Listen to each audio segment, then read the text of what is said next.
This power plant would emit millions of tons of greenhouse gases and significant quantities of toxic, poisonous chemicals every year that will negatively affect the health of residents here in Central Jersey and also Staten Island. There's more than 70 public schools within a 6-mile radius of this plant.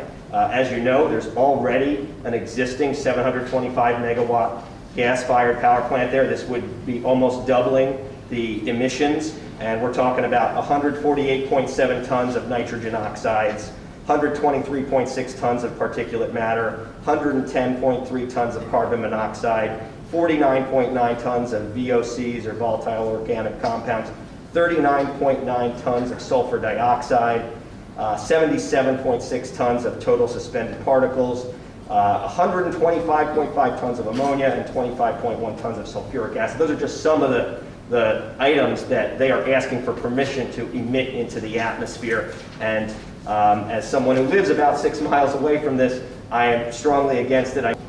This is not a pending item before the council. It was already voted on in 2018. We have absolutely no jurisdiction at this point. It's under state and federal agencies. And, at this point, it's up to them to approve this. I stand before you today as an ally of Food and Water Watch and a concerned resident of Middlesex County. That there are plans to build a frac gas power plant in the small town of Keasbey, which is part of Woodbridge Township. I wanted to bring this up to the public because it didn't seem like you were going to inform the public about this in your agenda. I would appreciate transparency about fracked gas power plants being developed near our homes. I understand that we are in a transition from using dirty fossil fuels to cleaner forms of energy and that we will need to build new infrastructure. However, I'm concerned about the pollution that it will cause if the job is done sloppily and without proper accountability and oversight. We need to build solid, strong foundations for this paradigm shift in energy. Our infrastructure has to be solid to prevent catastrophes of pollution. Fracking pollutes our groundwater, and you and I know how important water is. We use water to do pretty much everything, to cook our food, to drink, to wash. Having clean water is very essential.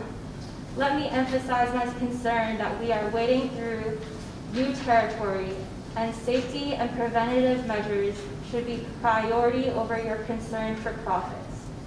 Prevent pollution, prevent catastrophes, make smart decisions with the health and safety of the public in mind. One of my most major concerns about this power plant in discussion is we've just heard how much exactly is going to the air.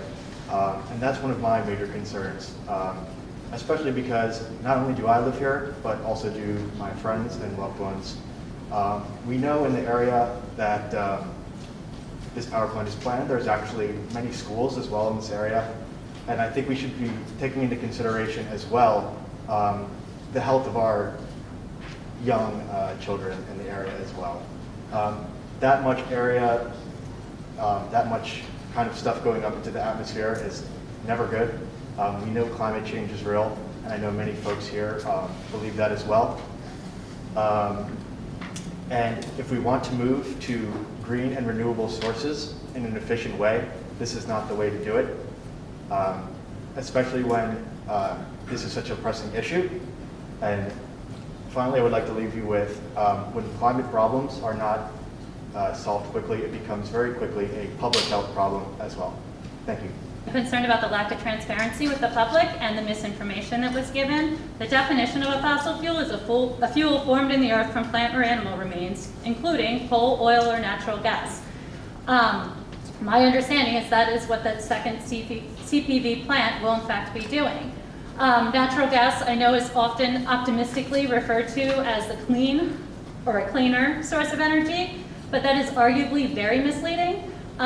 It's true, a brand new, highly efficient plant is going to emit less than a coal burning plant, but it is not zero. It is not even close to zero. It also is going to emit methane throughout the process, from fracking to transporting to storing. In order for it to be cleaner than coal, it has to emit less than 3% of that methane. Most places it's 4 and as high as 9% at least. So there is pollution, and methane is a very powerful greenhouse gas that contributes significantly to global warming. So I feel like that's a misleading thing to imply that this is going to be a healthy, safe option for us. Not to mention the process of fracking, as was mentioned, and water and the contamination that happens in that. I know fracking is not occurring here, but it is happening in our neighboring state of Pennsylvania, and we are all part of a global, we're interconnected and we're all part of the problem, and by having plants like this, we're contributing to a larger issue. What else was I to say? Sorry.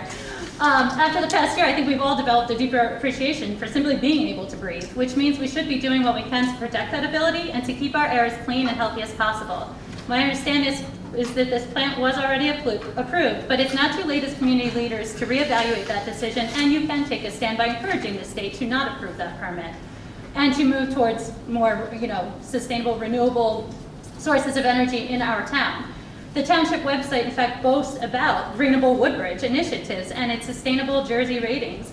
In fact, they recently posted themselves an article on the need to move away from our heavy reliance on fossil fuels.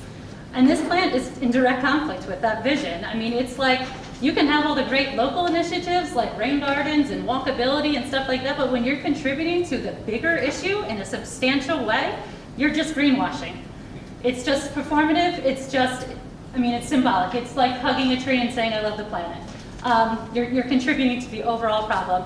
In fact, I was very disappointed to learn more about CPV itself, and that it was actually linked to a Cuomo aide who has been convicted of accepting bribes in excess of $300,000 from this actual company. Is this somebody we really want to expand our relationship with? Good evening, Reverend Donna Stewart, President of the Perth Amboy Area Branch of the NAACP, which covers Woodbridge Township. Just one statement I want to make, and that is to inform you that the State NAACP Environmental and Climate Justice Committee has been brought up to speed on what has been going on regarding this plant and other issues, and they will sign on to a letter in favor of a moratorium in overburdened communities, which includes, as Amber stated, Keasbey and other areas where minorities are not fairly treated as it relates to environmental and climate justice. So again, the NAACP, the state NAACP, will sign on to a letter asking for a moratorium on this. Thank you for your time. So I just want to kind of discuss the power plant that's being discussed today. I was wondering if the town or neighborhood, if they are required to be notified of the power plant. I'm sorry, sir, if the town what? If the town is required to notify the residents of the power plant, residents in Woodbridge or Perth Amboy or in that vicinity. I don't believe we are required to notify residents. Okay. We don't have any pending. We don't have any pending here. So, as I understand it, any process right now would be with the DEP or the EPA. So the township has nothing pending. Okay. Does the council currently have a position on the power plant? It was already approved in 2018, sir. Okay. So no further position. I think you can choose to pass a resolution commenting on the power plant if you like. I will not be commenting on it this time, sir. And another giant gas-fired power plant that he plans to have built in Keasbey, the least white section of Woodbridge Township, is simply unacceptable. While this plan has been quietly pushed under the radar by the McCormick regime, environmentalists have thankfully uncovered it and warn of the millions of tons of greenhouse gases and significant quantities of poisonous chemicals that will pour out of this proposed monstrosity, adversely affecting our health and the health of our future generations. But unfortunately, global warming, climate change, and environmental justice are all terms that obviously mean nothing to John McCormick, who is literally quoted on the Competitive Power Ventures Company website saying, CPV has been just a great citizen in Woodbridge, a great partner with the township. We love working with them. I wish they could open up 5 more power plants. I'd let them do it tomorrow because they've been such a good corporate citizen with us and have partnered with us. Recognize that we voted to approve that power plant a number of years ago. I recognize the tax implications that it brings into the town.